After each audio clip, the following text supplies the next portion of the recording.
Through nearly 4 decades, 5 presidential administrations and seemingly countless Super Bowls and World Series, NPR listeners could depend on at least one thing in the ever-unpredictable world of athletics: Frank Deford.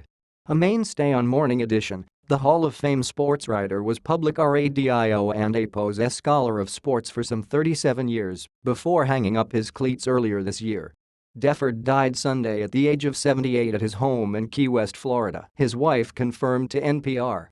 He leaves behind an astonishing 1,656 commentaries for NPR.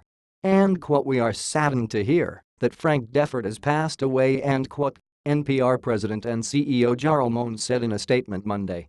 Since 1980, Frank voiced sports commentary for NPR, leaving us 1,656 of his signature insights into the world of sports and the human stories behind athletic triumphs.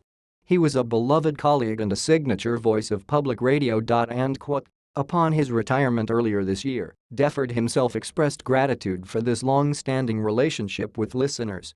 The wonderful thing about delivering sports commentary on NPR was that because it has such a broad audience, I was able to reach people who otherwise had little or no interest in sport, especially as an important part of our human culture, Deford said at the time.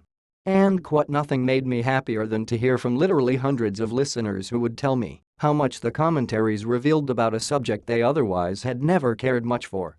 I and APO's LL forever be grateful to NPR that they gave me such extraordinary freedom. It was 37 years of a fond relationship. As NPR and APO's Tom Goldman notes, that relationship DIDN and APO's T exactly begin as a long-term commitment.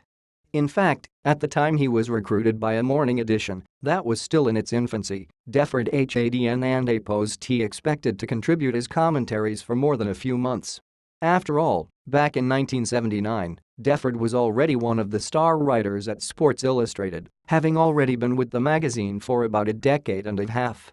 He was an accomplished sports writer, producing pieces that would ultimately earn him the honor of U.S. Sports Writer of the Year 6 times, according to SI. He had nothing to prove. Still, he embraced the opportunity.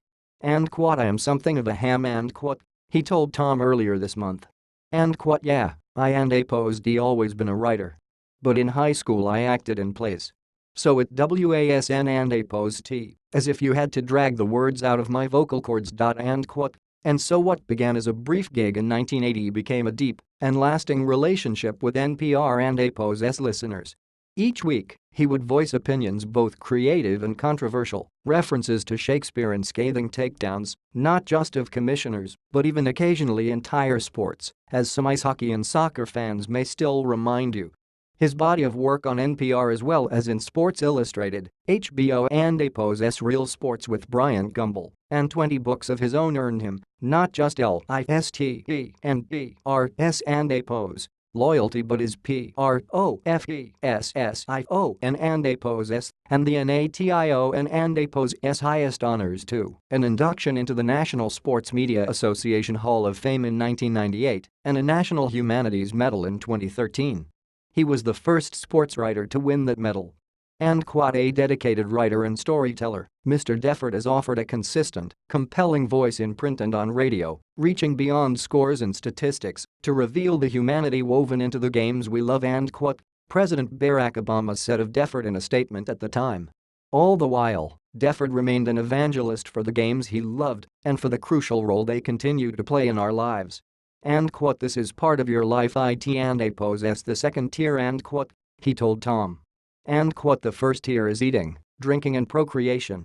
The second tier is religion, the spirit, music, art and the physical. Sports.